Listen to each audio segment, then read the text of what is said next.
Requiem Mass. For centuries, the Requiem Mass has stood as one of the most profound expressions of hope amid sorrow. The word Requiem means rest and encapsulates the promise of eternal peace. Yet beyond its literal translation lies a layered tapestry of ritual, music and theology, a narrative of life's inevitable end and the possibility of renewal.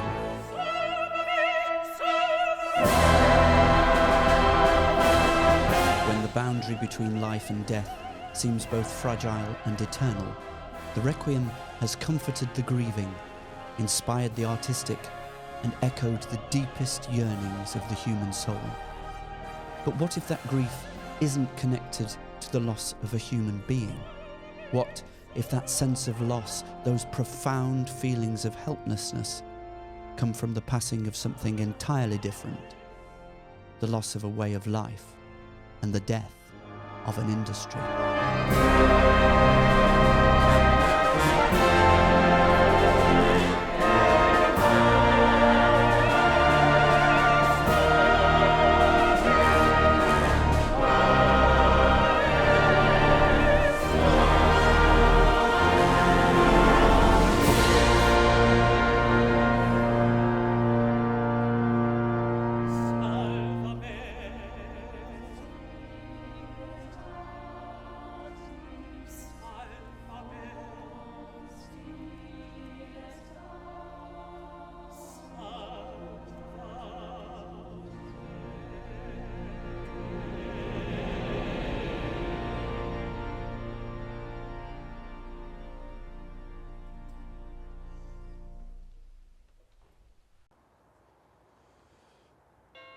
In early 2024, I began writing A Northern Requiem.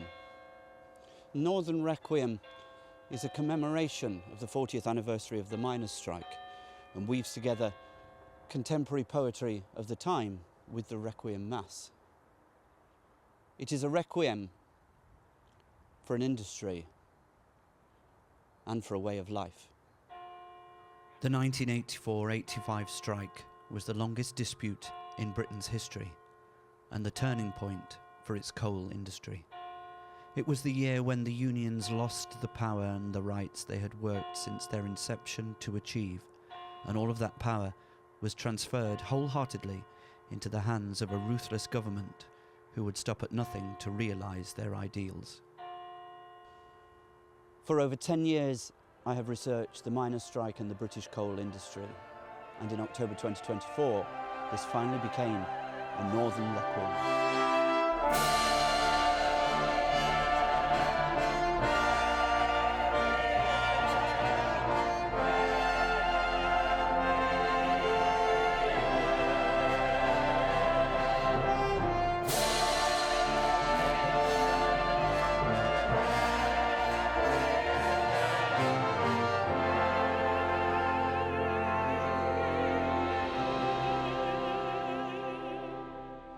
My connection to coal mining is a strong but distant one. My great-grandfather was a miner, and I grew up listening to stories from my grandmother about her early childhood. This is the grave of my great-grandfather George, who died aged 53 from black lung. Black lung later became known as coal miners' pneumoconiosis, and it has killed thousands of men who once worked underground. So bad was my great-grandfather's illness that family rumours abound that my great-grandmother actually finished him off.